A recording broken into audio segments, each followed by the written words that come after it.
press live? Is it live? Assalamu alaikum wa rahmatullahi wa barakatuh. Alhamdulillah wassalatu wassalamu ala rasulillah wa ala alihi wa sahbihi wa man wala.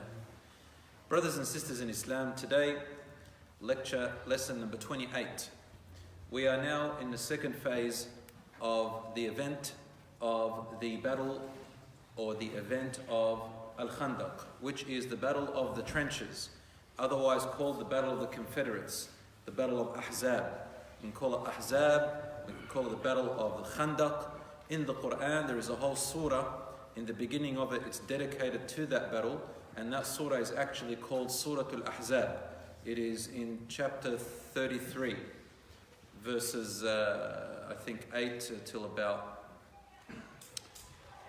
20, they address the events of Surah Al-Ahzab. So my brothers and sisters in Islam, nearly the entire Seerah of the Prophet ﷺ is referenced to in the Quran, and Allah subhanahu wa ta'ala would not mention a reference to events on the life of the Prophet, peace be upon him, in the Quran unless there is deep and very important wisdoms for us to learn, and it is applicable throughout the ages until the end of time. My brothers and sisters in Islam, this week insha'Allah, or today, we'll continue with the beginning of the face-off between the Muslims of Medina and the enemies of Islam which gathered against them. This battle happened approximately in the 5th year of Hijrah. After the Prophet, peace be upon him, migrated, we start counting the Hijrah.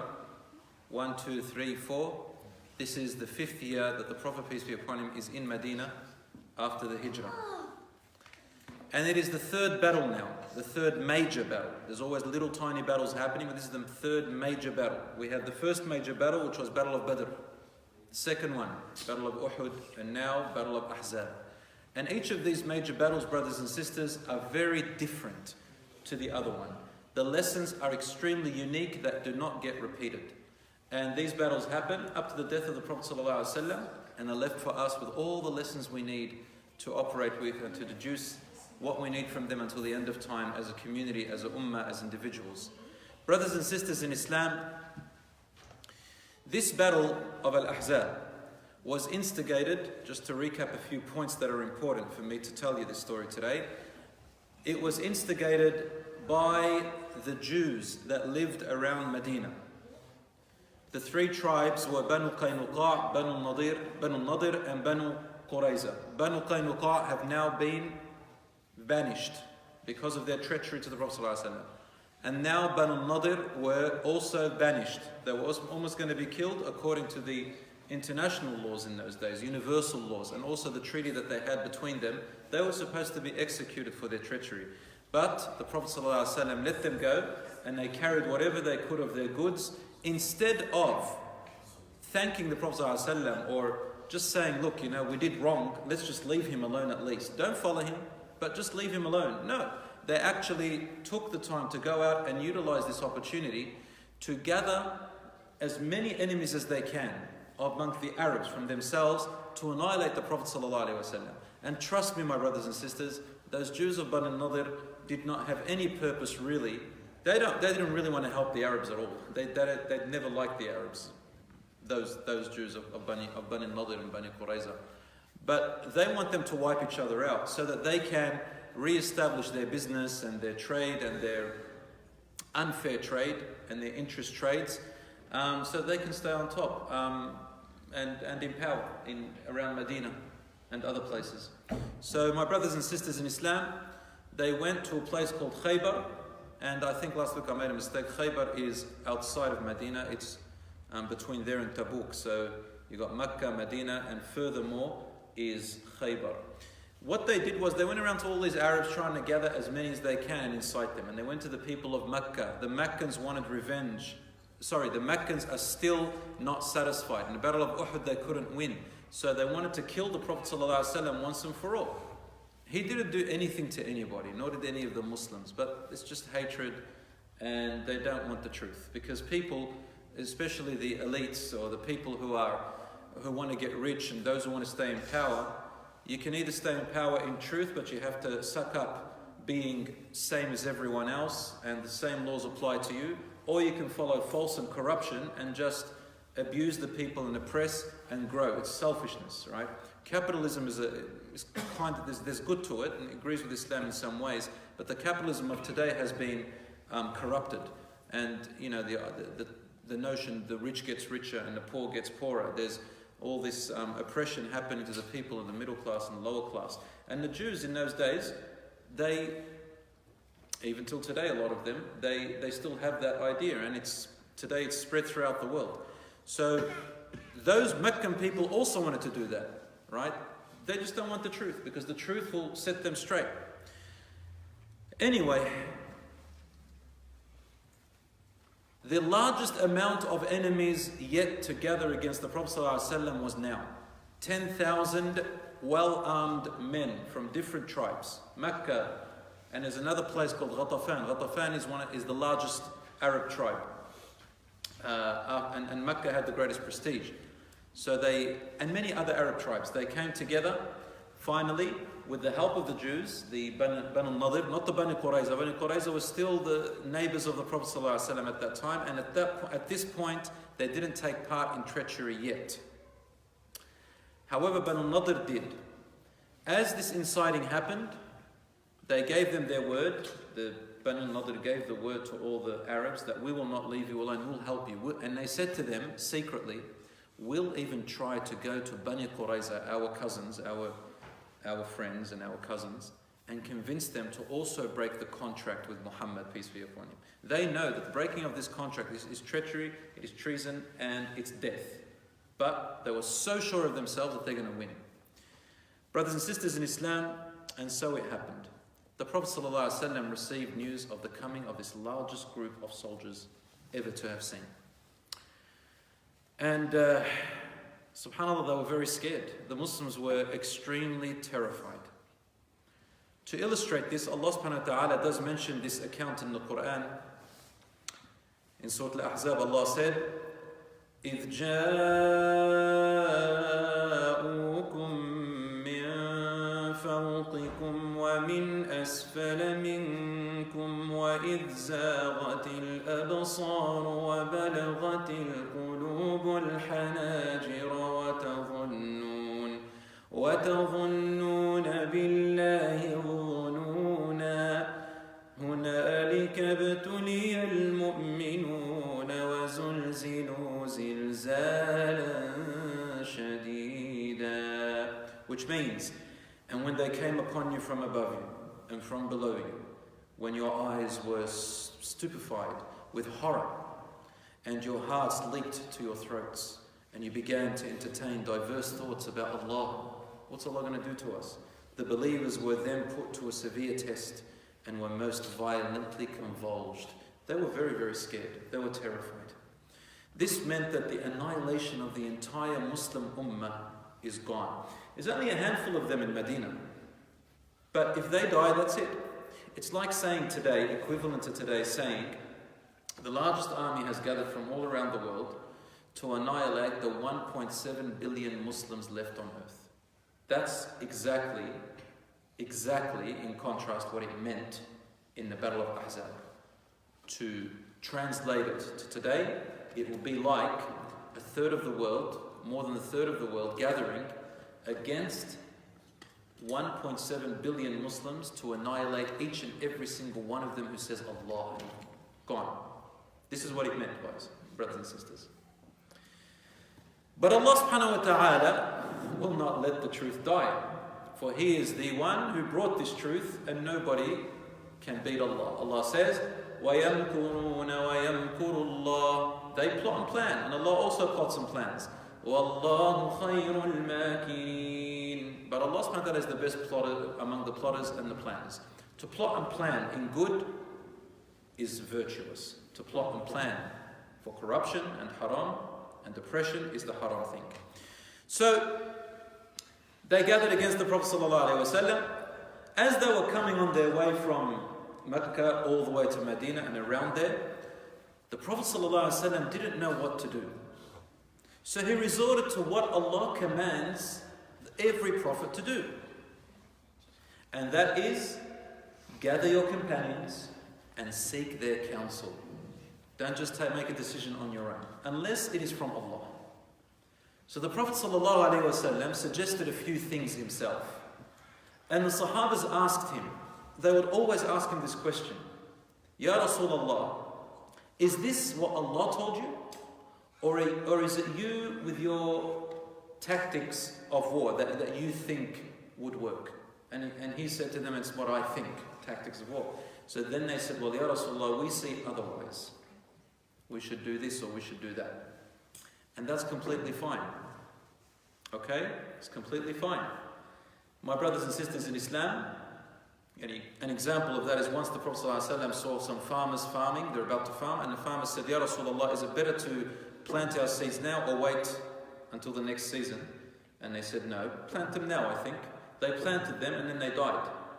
They said, Ya Rasulullah, we took your advice and they died. He said, I'm a man like you, and this is your skill, your experience. You asked me for my advice, I gave you my opinion to what I think. Right? The point of that is, brothers and sisters, is that the messengers, the prophets of Allah, are really actually human beings. And they can make humanly mistakes, but not in a religion. Okay? My brothers and sisters in Islam, the Prophet ﷺ sought their counsel. And really, nobody knew what to do except stay in there and fight them in defense, like what the Prophet ﷺ wanted originally in the Battle of Uhud. Suddenly, someone came out. A man who was not from the Arabs. A man who came from, in those days, the superpower of the world. Does anyone know who the superpower of the world was 1,400 years ago? Not Rome, it was Persia. Rome are the Byzantines, they were second superpower. Persia, for hundreds of years, they were a very old civilization. Anyway, a man by the name of Salman al-Farisi, radiyallahu anhu. There is a long story to Salman al-Farisi, and I advise you to go and read about it. It's an amazing story. The seeker of truth, Salman al-Farisi, radiyallahu anhu. This man had come from Persia and embraced Islam, and now he comes to the Prophet ﷺ and he said to him, Ya Rasulullah, I have an opinion. Back in Persia, we used to dig a deep, long trenches in the ground around our fortresses, and he used to work against the enemy and protect us. In those days, they didn't have aeroplanes and they didn't have aeroplanes and missiles and stuff like that, of course. What did they have? They had camels, horses, elephants, okay, and their legs. Or arrows the most, and maybe catapults. That's about it. When you reach a fortress and there is a trench, something dug up in the ground so deep and so wide, you can't cross it easily. If you want to cross it, the people at the fortress, they've got the arrows and they shoot you with the arrows. And by the time you go down there, they just kill the people in there and that becomes their grave. Have you ever seen some castles if you've studied at school, the ancient Rome, when they have around their castles a river, like a river. It's not really a river, it's a trench. And they open the bridge and it falls on top of the water, yeah? So that is the trench. They learned this from the Persians. The Persians, my brothers and sisters, I've got to tell you something a little bit. They weren't Muslim. In fact, they had a very bizarre belief, man. I don't know. They had something called Zoroastrianism or Magianism, which means that they used the fire was something. The fire was divine, and it connected them to many gods. Among the gods they used to worship is a car is named after it. His name was Mazda. It's one of their gods. It's not haram to drive a Mazda car because they don't use that name anymore. Nobody ever connects it to belief anymore. But that's one of their gods. And if you read about astronomy, astaghfirullah, don't read about it. If you read from the news about astronomy, that these guys think that they know the future by reading the stars, or horoscopes. People say, this is what it means if I was born in this month or that. I think that's what it is. Tarot reading and all this rubbish. This is all shirk and superstition. And it came from the Persians. Anyway, these guys, however, were so militarily advanced. They had so much technology compared to everyone else in the world. Nobody could beat them. They used their elephants in ways nobody else could use them. And they used to put armor on them in ways nobody could ever imagine. So they had so much advancement, technology, maths and mathematics and engineering. Salman al-Farisi knew this and he said, Ya Rasulullah, build a trench, dig a trench around Medina and that'll stop them. None of the Arabs ever witnessed something like this before. They had no idea what he's talking about. They go, a trench? They thought about it, and when he described it to them, they thought, that is a magnificent idea. But, are they allowed to take technology from kuffar, from disbelievers? The answer is yes. It is complete, it's almost compulsory that if it helps the community to take knowledge from non-Muslims, it's completely fine. No one's going to say, oh, you're imitating the kuffar. That's ridiculous. So the Prophet ﷺ welcomed the idea tremendously. He was so overwhelmed by it. He said, we will do it, and it'll be our tactic. But it needed a large number of men. It needed every single man in Medina, and it's going to be so tiring and so hard that they might even die of starvation while they're going to dig it. They don't have much time. Like the amount of men really were close to 3,000. We're talking about even 12-year-olds, 10-year-olds being with the men. Every single hand that can come and dig, they went to dig. As for the women, there was a little fortress that the Aus had, the Arabs in Medina, and they took the women and the really young children and the really old men to that fortress and kept them in there. That fortress was just outside of the Jewish neighbors called Bani Qurayza. So they were all inside of Medina. Bani Qurayza is from behind them. They're in the south, almost like southeast. And the trench had to be built north of Medina. We don't know the exact size of this trench, but the report from Ibn Ishaq, remember I told you about the historians where I got getting all this information from, they say that it was approximately what is equal to 2 kilometers. 2 kilometers long and about 4 meters wide, 4 meters deep, approximately, or 4.5. That's the trench. They had to build a 2-kilometer trench, 4 meters wide, 4 meters deep, with their bare hands and shovels. We're talking about a rocky desert with rocks. We're talking about limited time. We're talking about all the men standing there. They don't know when the enemy is going to arrive. And they only did it in a few days. Brothers and sisters, it was so difficult upon them that it had to take extreme mental power, extreme emotional power, and extreme physical power, and extreme spiritual power. All 4 areas where we can fail in. Spiritual, emotional, physical, and psychological. Very, very hard. Let me tell you how. There is fear. Look what Allah said about them. Their hearts have reached their throats, meaning you can't get more terrified than that. You're going to die, you're annihilated, you and your family, everything, non-existent anymore. On top of that, they've got to physically go through all these rocks. And not only a simple thing, really huge. Emotionally, they're scared. They're frightened for their family. They're worried. They're tired. They're crying. Everything. And physically it's so hard, psychologically. Right? Psychologically, what is it? 10,000 soldiers. How are they supposed to beat 10,000 soldiers? You just give in and surrender. And also spiritually, how can they take the Prophet ﷺ's promise that Jannah is theirs, that they will be martyred if they died fi sabilillah, that they're going to also be victorious forever, they're going to reach certain parts of the world? This requires so much iman. And that's why Allah handpicked, brothers and sisters, listen to me, Allah handpicked these companions. They're not just any people.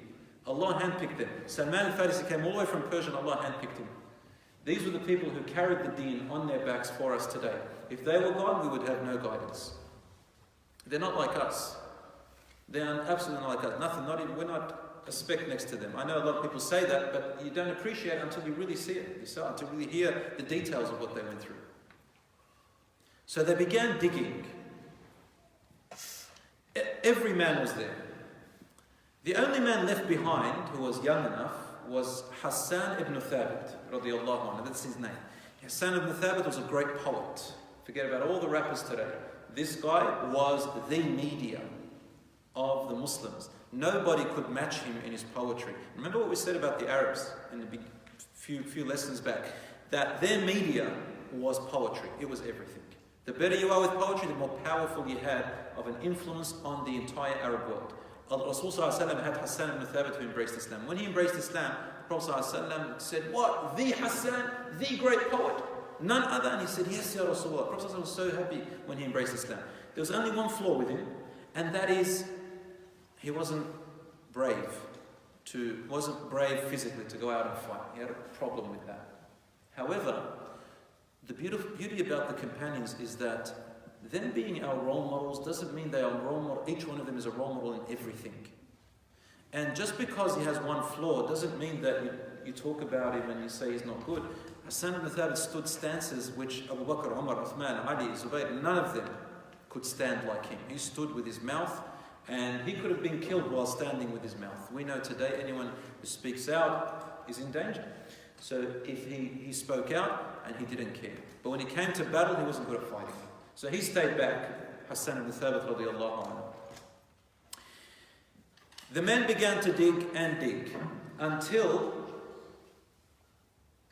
there came a huge stone. You know about that story?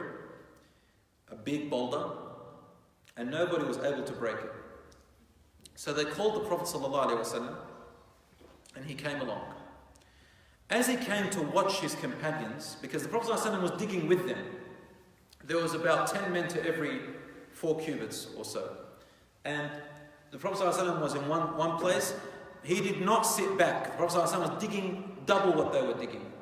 He came along and saw a companion lifting his shirt saying, "Ya Rasulullah, I'm starving." They'd been digging for days now. And what they used to do when they starved was that they used to get flat rocks and tie them on their stomach. Why? Because the stomach churns and starts to rub against itself, and you develop ulcers when it starts basically eating itself away when you get so starving. For example, they stayed digging for 3 days without eating a single bite, just water, and hardly sleeping, and they're afraid. A man lifted his shirt, he's got 2 rocks on it. The Prophet ﷺ smiled and lifted his shirt, he had 3 rocks. The Prophet ﷺ is even hungrier. So they're working at that pace. And the rest of the companions, one had a rock, the other one had 2 rocks, and so on. The Prophet ﷺ said, "I'll take care of that big boulder." They had to break it. If they left it there, the enemy's going to climb right over it, and they're finished. So the Prophet ﷺ grabbed the axe, or whatever it was, and he said, "Bismillah." He hit the boulder the first time, and it sparked.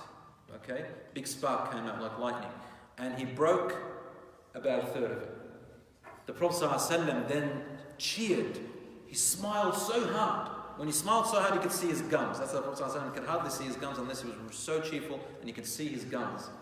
And he said, "Persia is ours." In other words, I can see its doors in front of me. Allah has given us Persia. Persia, the superpower of the world. These guys are about to die. They're about to be annihilated. They can't even fight food. There's only a number of them. 10,000 soldiers coming to kill them, and they're saying, "We're going to take over Persia." There was a group of munafiqeen, hypocrites, who were standing aside. Now they took part, but because they didn't want to be caught out who these hypocrites are. And they were just making little remarks. The hypocrite's approach was one of the worst approaches you can have of abuse. It's called passive-aggressive. Passive-aggressive. You don't know what hit you, but they just hit you. And you trust them, apparently, and you don't know what hit you. These guys are manipulative freaks. What they did was, they kept making comments and little remarks. It says, Persia? They started elbowing each other, saying, Persia. They didn't let the Prophet ﷺ see him, but they let the other companions see him. They started the weak ones, the ones who had half-hearted, right? And they said, Persia? We're about to be annihilated. And he says, we're going to get Persia? Man, something's happened from hunger of the Prophet. You know, he's probably saying stuff. And that actually made some of the weak people think, this is, Persia? Seriously, it's not believable. This is where your iman is tested. Then the Prophet ﷺ hit the boulder a second time. It sparked. And he said, I can see the doors of Yemen. Yemen, another great... Yemen was occupied by... Who? If you guys go back about 15 lessons ago, remember we left you with said Yemen, also by the Persians. Okay, remember the Persians were in Iran today, it's Persia over there, and now they had occupied what? They had occupied Yemen. Yemen is another big place. And then he hit the boulder a third time, and he said, Allah has written a Sham for me. I could see its beautiful doors. Now who was occupying Sham? The Romans, the second superpower of the world. And that was their headquarters. Okay, that was the headquarter for them, Asham. Asham, I've said it before, but you need to know what Asham is, brothers and sisters. Very important for Muslims to know this. Asham means Lebanon, Syria, Palestine, Jordan, and parts of Turkey. That was all one. It was called Asham, Greater Syria. After World War I, the British and the French and the Allies, they started to divide our lands into different flags and divide and conquer. That's the motto. Obviously, it was a result of treachery and betrayal within the Muslims themselves, unfortunately. But Allah's promise does not ever fail. It's been 100 years since the last Khilafah. Don't lose hope. The Khilafah will come back. The Muslims will be back, whether they like it or hate it. Allah subhanahu wa ta'ala promises this in the Quran, and so long as there is Tawheed and La ilaha illallah, no one is going to break you completely. My brothers and sisters in Islam, the Prophet ﷺ, in this absolute dire need, when they thought they're going to be annihilated and killed, he's telling them that they are going to be the most glorious and successful in the world. They're going to become the superpower. Unbelievable. And that's why he said, تَفَاءَلُوا بِالْخَيْرِ تَجِدُوهُ. Always be optimistic and you will find it. Be a person with a high vision. Even as a teacher, we say to the Year 12s, aim for 99 as your enter score. Even the weak ones, they say, what do you mean 99? Be realistic. I said, yeah, you be realistic with yourself. Stop thinking so negative. Aim for 99. If you get 99, that's fine. But if you're aiming for 99, you either get somewhere close or just below it, not too far away. If you aim for 70, you probably end up with a 60. Aim for the highest. The Prophet ﷺ also said, when you ask Allah for Jannah, ask Him for Al-Firdaus, the highest places. Don't just settle with a little bit. Aim for high and see where you get there, where you get. My brothers and sisters in Islam, and that's what happened with the boulder. The Muslims were so overwhelmed by that bishara, by that news, that it had a reverse effect on the majority of the companions. That made them so much more motivated, because the words of the Prophet ﷺ are the absolute truth. None of them ever denied his words. They believed him truly, and they knew him. My brothers and sisters in Islam, so they began to continue digging. As they were digging, they started to get tired and all that stuff, so they started to do what? To help them motivated and work as a team. You're not going to believe what they started to do. I don't think it'll cross your mind. Do you know what they started to do? Huh? What? The young ones knew it. Yeah, they started to sing. They started to sing. They started to sing, singing. And what they did was they started to chant beautiful words which they made up. Every one of them was a producer of songs. So I'm just joking here. So they said, Allahumma la aisha illa aisha al-akhirah faghfir lil-ansari wal-muhajira. Allahumma la aisha illa aisha al-akhirah faghfir lil-ansari wal-muhajira. Oh, how beautiful these words are, brothers and sisters. What they were saying was, you got the muhajirin who came from Mecca to Medina, right? And the Ansar are the Medina people. They became brothers and sisters in Islam. And what they were singing was, oh Allah, there is no real good life except the life of the hereafter. This world is nothing. Oh Allah, so forgive the Ansar, the people of Medina, wal Muhajira, and the Muhajirin. You see how they bonded together. Being together motivates you, subhanAllah. Being together as one brotherhood. As the Prophet ﷺ said, Al-mu'minuna kal-jasad al-wahid. The believers are like one body. إذا اشتكى منه عضو دعا إليه سائر جسده بالسهر والحمى. If one part of your body is in pain, the rest of it can't sleep, and it brings out fever in you all night because of that one little pain. A pain in your foot, a pain in your head, a pain in your eye. The rest of it all bishtaki. Yes, and we make dua for all our brothers and sisters around the world. Whatever we can help them with, we help them. We don't say it's them and we are here. We are together, inshallah. And our social community has to be together. You don't isolate yourself and be an individual on the footnotes. Be together, my brothers and sisters in Islam. At heart and in our mind and positiveness, man. I can't express there's so much negativity. It should be positive. Why should we say the negative only breaks the hearts? Even if it's true, don't say it. There's no need to say it. Be positive. The Prophet ﷺ always saw the positiveness. And just a very quick side note here. There was one of the companions, Abdullah ibn Mas'ud, radiallahu anhu. Abdullah ibn Mas'ud, he was there. Very, very famous companion. Very famous. One of the top of the companions. This guy, Abdullah ibn Mas'ud, lived among the longest, and he learned from the Prophet ﷺ directly. They describe his character like this. He never pointed out the negatives in any person, be it the best or the worst. That was his character. And he focused on guiding people through positivity. He saw once these three guys, they were drinking alcohol and singing just music, I don't know what it was. And one of them had a nice voice, he was singing that. So Abdullah ibn Mas'ud sees him, he had a cover on him, he lifted it, and he said, "What a beautiful voice you have." He didn't come up there and say, stop singing with your Satan voice. Allah created that tongue, you rather put it in hellfire? No. He sat up and said, "What a beautiful voice you have. How beautiful would it sound if you read the Quran with it?" And the guy became his student forever. We narrate hadiths from him. This is amazing. To motivate, especially your people who are close to you, if you're married, your children, all that stuff, to motivate each other for positiveness. My brothers and sisters in Islam, that's how the Prophet ﷺ was. Now, as they were digging and getting everything ready, all the men stood there with their arrows, and nobody was allowed to leave their post from the beginning of one mountain to the end. The rest of it is all volcanic mountains and palm trees, so they can't get through that. Very rough terrain. The only place they can enter from was if Bani Qurayza, the Jews behind them, were to betray the Prophet ﷺ and let them enter from there. That was the only weak point. And the Prophet ﷺ, don't think he's stupid. Rasul ﷺ is extremely intelligent and he's always observing. He's thinking about Bani Qurayza. He knows that you can't really trust them. You've got their partners who left and betrayed them, and they're in this predicament because of their neighbors. Now Bani Qurayza, the Prophet ﷺ's got his eye on them. So he's always sending companions to go and see how are they going. Are they still okay? Are they still sticking to their promise, or are they not? So far, so good. Then the kuffar arrived. Actually, I'll tell a little story before they arrived. There was a Sahabi there. His name was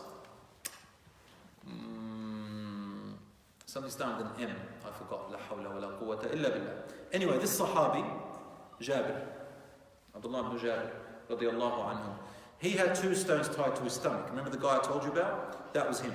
So he came up to the Prophet ﷺ in secret, and he said, "Ya Rasulullah." Actually, he went to his wife first, and he said to his wife, "What do we have food here?" She said, "We have a tiny ewe, female sheep, and a little bit of wheat and barley." She goes, "How much would they feed?" And he said, 3 or 4 people. He said, "I'm going to call the Prophet ﷺ with 2 or 3. She goes, "Yeah, don't call too many, otherwise you'll embarrass us. We don't have enough." So he goes to the Prophet ﷺ in secret, and he says to him, "Ya Rasulullah, we have a little bit of meat, a little barley for you. You can bring about 3 or 4 of your companions, come to my house and you can eat." He felt sorry for him. The Prophet ﷺ smiled and said, "Why, thank you, Ya Abdullah ibn Jabir. Thank you." He said, "Excuse me." He stood up on a boulder and says, "Muhajirin and Ansar, Abdullah ibn Jabir has invited us to a banquet. He invites the entire soldiers, all thousand, I don't know, a couple of thousand. Says, he's got a feast for us. Yeah. Everybody rocks up, we're going to eat." Abdullah ibn Jabir runs to his wife in secret. He goes to her, Did you send news about a lot of people coming?" She said, "No, what have you done?" She said, "He invited everyone." "How many?" She goes, "I don't know, hundreds, over 1,000, I don't know." And she was a bit shocked. She said, did the Prophet ﷺ know this, what we've got? He said yes. And she said, did he tell you anything special? He said yes. He told me that you should not serve the food until he comes. And then she said to him, Allahu A'lam. Allah knows best. So she calmed him down and said, well, Allah knows best. I wonder what's going to happen. This is a good wife. This is a true wife, you know. Somebody who really knows what relying on Allah subhanahu wa ta'ala is. And sometimes the wife calms her husband down. They support one another. They support one another. And this is true strength. It is not the strength of the muscles. It is the strength of that determination and that reliance. My brothers and sisters in Islam, the Prophet ﷺ arrives and he opens the pot and puts a bit of his saliva on it. The Prophet ﷺ's saliva has no odor. Okay, it's amazing. Even his sweat had no smell or odor, sallallahu alaihi wasallam. And what he did was he started feeding the soldiers with his own hand. He would put bread, a little bit of barley, and a bit of meat with the sauce, and he would feed it to them with his hands. Every soldier was satisfied, and the pot was still full. This is undisputed in narration. And then the Prophet ﷺ ate last, and he said to Abdullah ibn Jabir and his family, eat to your full, and whatever's left, we'll give it to whoever is still hungry. So they ate, and the Prophet ﷺ ate. This was one of the miracles that happened during that time. So Allah is with them. The enemies arrived. They were shocked at this trench. Never seen something like this before. The horses fell, they couldn't cross. What are they going to do? And the arrows start shooting at the enemy. I think about 3 or 4 cocked a little bit. And even in the entire battle of this whole siege, only about 4 or 5 of the Muslims died, were martyred, and about 6 or 7 of the mushrikeen died. So it wasn't where there were lots of casualties, but it was more of a moral sort of fear, and it was a test of patience and iman and so on. The leader of the kuffar was Abu Sufyan, and he was so determined to get him, but he saw that there's no point, they can't cross. So the kuffar moved back, and they had no other option except a tent to sit there. And for the first time, they did something the Arabs have never been used to before. They laid siege. They trapped them inside. We will not let them out. Let them starve until they come out to us. Okay? You know that famous saying, we're going to smoke them out? You know what I'm talking about? These are the tyrants of the world who say stuff like that. And this has always been the case with enemies of the deen. Abu Sufyan, we're going to starve them to death and they'll come out to us. But Allah is with them. The kuffar on the other side, they started to look for a place to get in. Listen to what Allah says in the Quran. Ya ayyuha alladhina amanu isbiru wa sabiru wa rabitu. This verse came down telling them, O you who believe, stay steadfast, be patient, don't leave your posts. Wa sabiru. See, isbiru means to be patient yourself. Sabiru, it means compete in patience. Compete in patience. The kuffar are patient, you're patient, beat them in patience. Allah says, وَرَابِطُوا, and stay steadfast. Allah subhanahu wa ta'ala says in another verse, He says, إِن كُنْتُمْ تَأْلَمُونَ فَإِنَّهُمْ يَأْلَمُونَ كَمَا تَأْلَمُونَ. If you are feeling pain, I tell you now, your enemy is also feeling pain. The same way you're feeling pain. But the difference is, وَتَرْجُونَ مِنَ اللَّهِ مَا لَا يَرْجُونَ. These verses are coming to encourage them. But you hope, listen to the key, brothers and sisters, you hope for something they do not hope for. The hope is the hereafter. They have a higher purpose, a higher goal, that if you do not believe in Allah and His Messenger, you cannot match that goal. They're thinking of, they're going to go to the heavens, to paradise, and they believe in it wholeheartedly. The kuffar don't have that. Right? That's the key. Your victory is your goal and your belief. وَتَرْجُونَ مِنَ اللَّهِ مَا لَا تَرْجُونَ. You feel the pain, they feel the pain, but the difference is that your goal is different to theirs. You have a higher purpose that cannot be matched by anyone in the world. So my brothers and sisters in Islam, this was where the victory is going to be. There was one little space, and only about 4 of the kuffar were managed to cross it. Their names were Amr ibn Wood, Amr ibn Wood, Khalid ibn Walid. We all know Khalid ibn Walid, right? No one can match him in strength and smartness and cunningness in war. And there was also Ikrimah ibn Abi Jahl, the son of the greatest enemy of Islam, Abu Jahl. Remember Abu Jahl, who was killed in the Battle of Badr? Ikrimah, his son. And there was a 4th one, Ikrimah and Khalid ibn Walid, and that 3rd one, they all embraced Islam later on. Subhanallah. As for Amr ibn Wood, this guy, I have to tell you something about him. You know when you say the boogeyman? You know when you say the boogeyman? The boogeyman. So this guy, alright, was the boogeyman of the Arabs. Okay? He was it. Legendary warrior. And he was actually about 80 years old. But he did not look it. Very strong. Everybody feared him. Everyone says, Amr ibn Wood, bang. Mothers used to put their kids to sleep when they cried too much. They used to say, if you don't sleep, Amr ibn Wood's coming. Wallahi, this is exactly what it is, like a boogeyman. Amr ibn Wood came across. And he said, I challenge anyone to face me. The Prophet ﷺ goes inside, goes back to the Muslims, and he says, who wants to face Amr ibn Wood? And not one of them put their hand up. Except one. Ali ibn Abi Talib, radiallahu anhu, Prophet ﷺ's cousin. The Prophet ﷺ knew that Ali was still too young. He's only in his early 20s. And the Prophet ﷺ didn't want him to go. He waited for someone older, more experienced. Ali was still inexperienced. Who was going to face this great warrior, this legend? Ali ibn Abi Talib put his hand up again. I will face him, Ya Rasulullah. Then a 3rd time, I will face him, Ya Rasulullah. And this is the thing about young people. I'm not encouraging you to go and fight. No, that's not the point. The point is determination, lack of fear to stand for the truth. If you can convince a young person the truth and you guide them with wisdom, they'll be the greatest asset. The Prophet ﷺ, the majority of his companions were young people. And he used to focus on the young more than the older. Why? It's only natural that when we get older, we get more stuck in our ways. It's harder to convince an older person to change their mind. But a younger person, they're risk takers. And the majority of these companions were like that. We've got to be careful. The young people must take advice from the older and wiser people. And we must be careful in guiding them, because we can easily manipulate the younger people. Allah will question us about them. They are our responsibility, and they are our responsibility, and we are their responsibility. So the Prophet ﷺ guided them. He said, Ali, okay, if you're determined, then you're going to go and face Amr ibn Wood. Allah had determined it.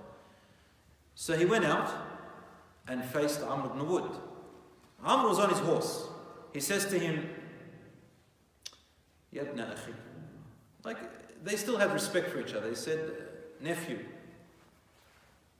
go back. Alright, go back. You don't have to fight me. He said, I want to fight you. He said, why? He said, enough talking. Ali, he says, I heard that if you were given 2 options, you swore an oath that you'll always choose one of them. If somebody gave you 2 options, you will choose one of them. You won't back off. He goes, that's true. He goes, my first option to you is, I invite you to embrace Islam. Say the Shahada. Ashhadu.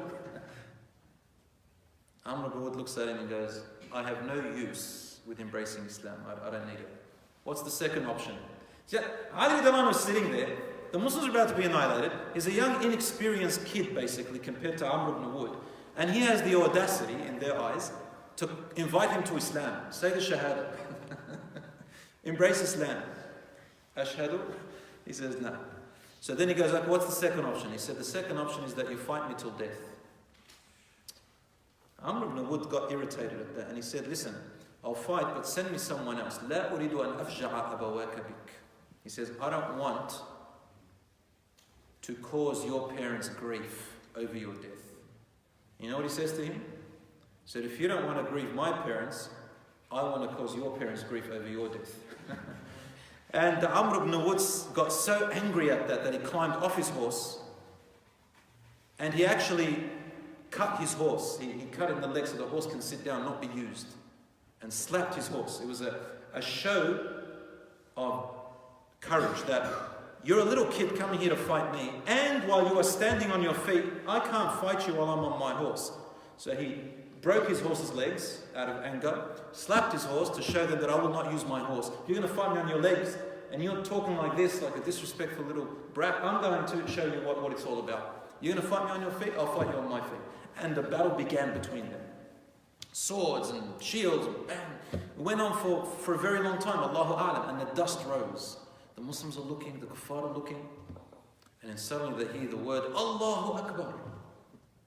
And they see with Ali radiallahu anhu, he's got, this is gruesome guys, that's how it was. They had Amr ibn Wood's head on the tip of his sword and he held it up like that. Amr ibn Wood was on the floor. This was unbelievable. This was uncanny and it's just out of this world. And all the Muslims made takbir, Allahu Akbar. Allah is the greatest. Allah is the greatest truly. This, my brothers and sisters, caused the other three warriors who crossed to go back. They go, if the young one killed a legend of ours, we've got no hope. Including Khalid ibn Walid, he moved back. They thought there is some support coming to them here from Allah subhanahu wa ta'ala. Yeah. Look, in Battle of Uhud, there was support, but they failed. Even though the Prophet ﷺ was with them. In this battle, they're succeeding while the Prophet ﷺ is with them. The key is not that the Prophet ﷺ is with them. The key is the Muslims being together, united on one cause with a high goal and sincerely intending to only uplift and uphold the Islamic community and to defend the truth and to be at peace if the enemy wants to be at peace. This is what it's about. My brothers and sisters in Islam, and so the battle continued. Something terrible happened. Something terrible happened. News secretly got to the Prophet ﷺ in the midst of all this that Bani Qurayza, the Jews, the last left, the ones that were protecting Medina from the back, that they had broken the treaty with the Prophet ﷺ. What happened? Remember Banu Nadir, the other Jews? Their leader was Huyay ibn al-Akhtab. He comes to Bani Qurayza and he calls upon their leader. They're all family, cousins. He comes up from behind the fortress and Huyay is standing outside, right? They won't let him in. At first, Bani Qurayza won't let him in. They don't want to betray the Prophet ﷺ. They're just too scared. So Huyay says, let me in, I just want to talk to you. And their leader of Bani Qurayza said, never. We don't want to talk to you, we don't want anything to do with you. And don't you even dare let Muhammad know that you even spoke to us. We don't want anyone to find out. And he kept trying to tell him, let me in, let me in, let me in. But the leader of that Bani Qurayza, in the end, he shut the door. And then Huyay ibn al-Akhtab said something that made them open the door for him. He said an Arabic word that is quite humiliating and disgraceful for anyone to in those days. He said, the only reason your leader didn't let me in is because he's just too stingy to feed me some of his bread or his water. It's a statement that the Arabs used to humiliate the other person, you know. So if he gave an ultimatum, if he doesn't let him in now, then everybody will think a rumor that this guy is a stingy person. And that was big. I mean, although they were Jews, they were still Arab. They lived among the Arabs and they were used to their customs and their language and everything, right? They were like almost pure Arabs. And they had the same sort of reactions to these things. They don't want this. So then he let him in. And Huyay ibn al-Akhtab got him with his manipulative words. He said, listen, you got almost all the Arab tribes for the first time gathering. You got 10,000 soldiers. You got us. If we are victorious, you take over Medina and it's yours. We don't even want it. We'll stay in Khaybar. You operate here, we'll operate there. And if you lose, they'll protect you, they'll take you out, you know.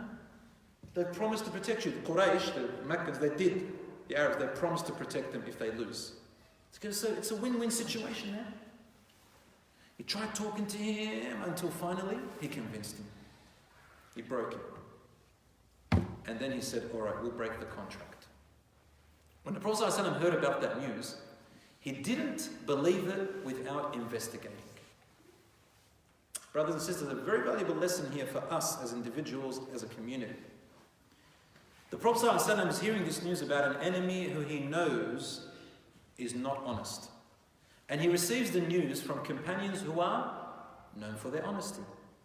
Yet, even though he was almost 100% sure, he still has to verify. Don't go against them, even though they could be enemies, they're not even Muslim. Verify. Allah says in the Quran, يَا أَيُّهَا الَّذِينَ آمَنُوا إِنْ جَاءَكُمْ فَاسِقٌ بِنَبَأٍ فَتَبَيَّنُوا. O you who believe, if a person comes to you with news, a terrible news, verify first. Why? أَن تُصِيبُوا قَوْمًا بِجَهَالٍ. In case you attack a people out of ignorance, not knowing the truth, not knowing the whole story.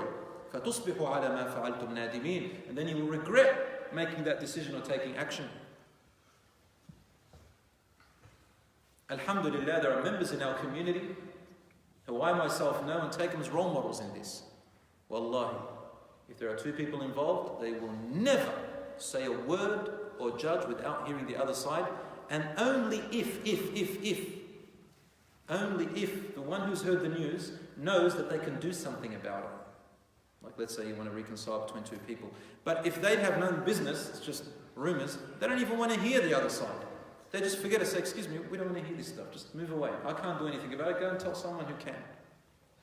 You should shun, anyone who comes to you talking about your brother or your sister in Islam and anyone else, if you can do something about it to fix the problem and they've come to you for advice, then you've got to verify the other side. But majority of us really have nothing, we have no business in other people's lives. Right? And people usually just come to sort of just let it out, you know. Don't entertain them with this, because this is how we destroy our reputation and other people's reputation. So he sent Sa'd ibn Mu'adh, radiallahu anhu, another great companion, and Sa'd ibn Ubadah. Sa'd ibn Mu'adh used to be friends with the Bani Qurayza, so they trust him. He went with him and he asked them, we heard a rumor that you guys have broken the treaty with Muhammed sallallahu alaihi wasallam. Is that true? And you know what they replied? From behind the fortress, who's Muhammad? What treaty? Subhanallah, that's how they responded. And Sa'd ibn Mu'adh, he was the chieftain of Aus. He was a big man, very important man. The Prophet ﷺ loved him so much. He was one of those promised paradise as well. But he had a temper. And at this point, his temper was justified. He got so angry at them that he started swearing at them with the most vile words. Okay, if you're in that situation, only in that extreme situation, which is very, very difficult, then I can say to you, okay, swear the hell off. But look what his friend said, Sa'd ibn Ubadah. He said, Sa'd ibn Ubadah. And the Jews were responding in the same way. You and F you and F this, and there's responding, and you F you. And his friend, Sa'd, he taps Sa'd ibn Mu'adh and says, calm down, Sa'd, calm down. The matter, the situation, is bigger than words. Your words are not going to benefit anything. Don't waste your breath. And that's a very, very wise advice from Sa'd ibn Ubadah to Sa'd ibn Mu'adh. Telling him, listen, we are not people who the Prophet ﷺ taught us to be like this. He taught us to think of the bigger picture. If words can resolve it, then go ahead. But the matter is bigger than words now, ya Sa'd. And that's when Sa'd, he calmed himself down and just walked away. My brothers and sisters in Islam,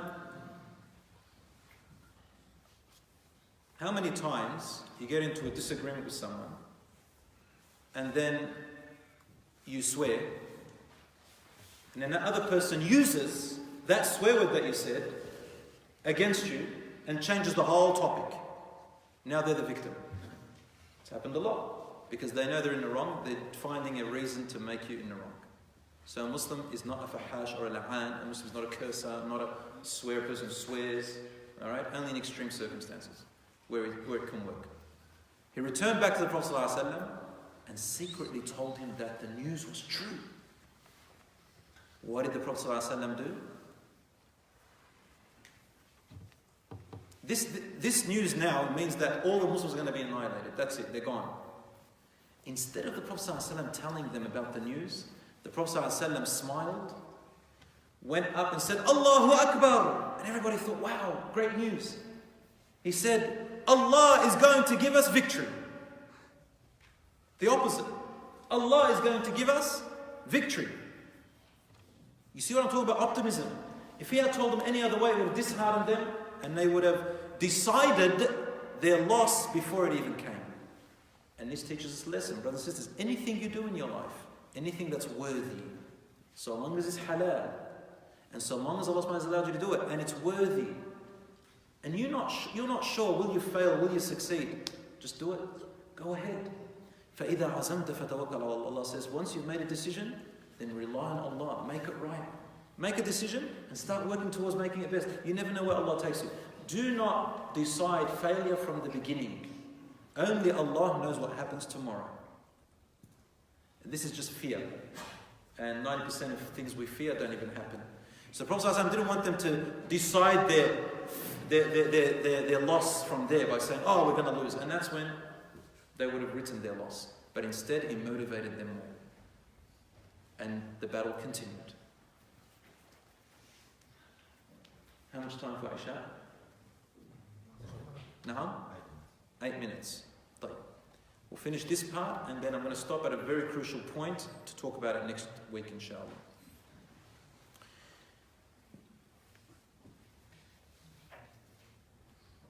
Allah subhanahu wa ta'ala then made something happen. You remember when I told you that the Muslims left the women in the back in a particular fortress and Hassan ibn Thabit was with them? With those women was a very courageous, strong woman who raised a very strong, courageous, rough and tough man by the name of Zubayr, radiallahu anhu.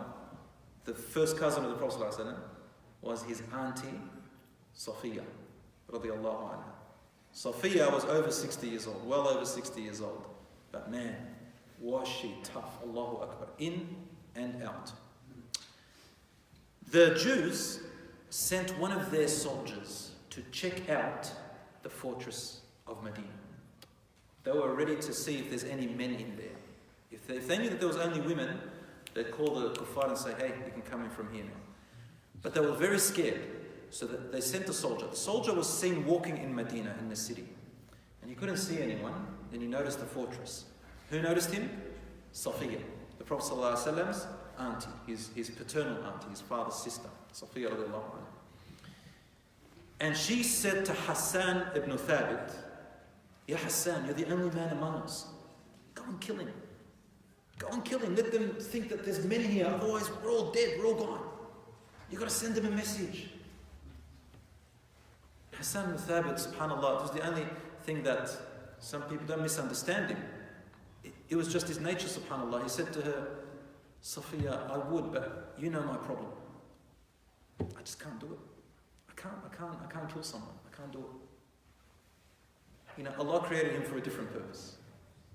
And he still had his value. So Safiya said, I'll do it myself. She goes and grabs a dagger and a big boulder, rock. And she goes on top of the wall of the fortress. She climbs up. 60-something-year-old woman climbs up onto the fortress, which tells you, age is just a number, right? Age is just a number.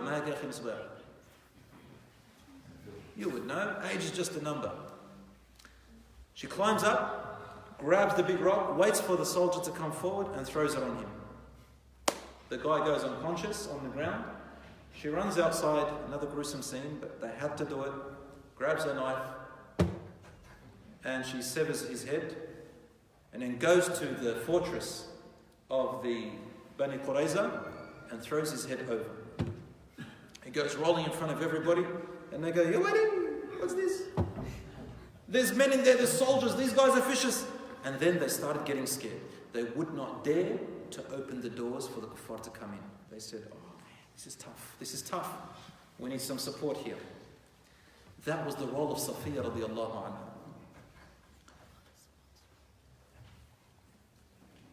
Then a miracle happened. A man by the name of Nu'aym. Nu'aym. There's a long story for Nu'aym. He was a joker, a comedian, but he was with the kuffar at that time. And he was trusted by the kuffar of Mecca, and he was trusted by the Jews of Bani Qurayza. He was a trusted man. They both liked him. He had dealings with them. In the middle of the night, he crosses over the trench and says to the companions, where's Rasulullah? I want to convert to Islam. Ajib, subhanAllah. And the Prophet ﷺ didn't say that, look, we have no time for him, we're in battle. No. The purpose is, I'm a messenger of God. Bring him, let's give da'wah. So he comes over, enters, hears a few words from the Prophet ﷺ, embraces Islam on the spot. And he says to him, Ya Rasulullah, what would you like me to do to support you and help you? And the Prophet ﷺ says to him, إِنَّمَا أَنْتَ رَجُلٌ وَاحِدٌ. You're just one man. Just go back with the people and wait until the battle is over. Khalas. And then he says, Ya Rasulullah, if you want, I can trick them. Remember I told you he's a comedian, he's a good actor, he knows how to trick. So the Prophet ﷺ said, you can? And he said, well, if you allow me, is it allowed? I have to lie, Ya Rasulullah, so فَأَقُول, I'm going to lie. He says, فَقُل الْحَرْبُ خِدْعَةٌ. War is trickery. Muslims not allowed to lie, not allowed to betray, except in war. It's tactics. It's a matter of life and death, brothers and sisters, justified. So he went to the people of the kuffar and to the people of the Jews. He started off with the Jews.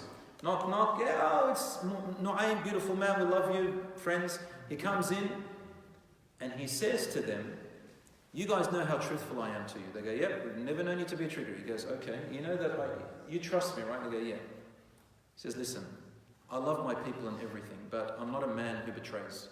So I've got to tell you. They go, what are you going to tell us? He said, I heard my people say that they're running out of steam. They're about to give up and go.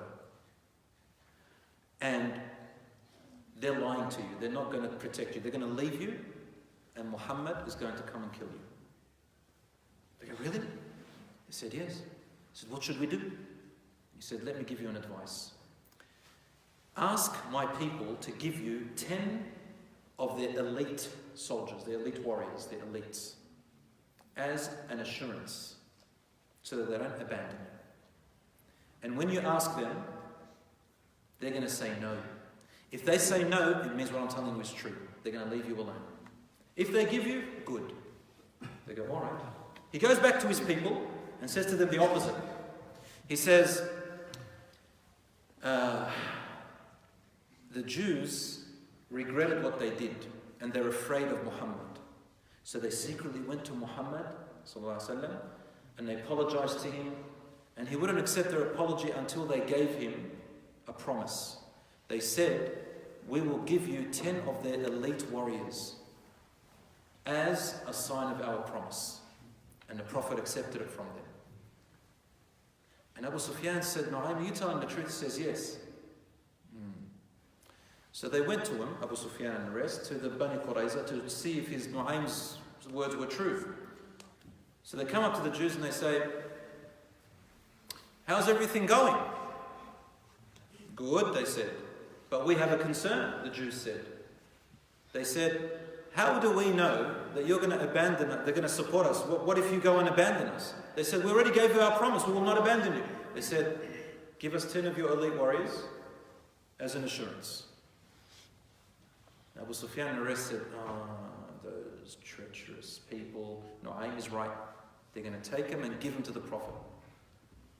They said, the deal is off. Everyone went away. Again, well, deal is off with us too. They left, and Nu'aym caused them to divide. Now the fortress is protected again. Allahu Akbar.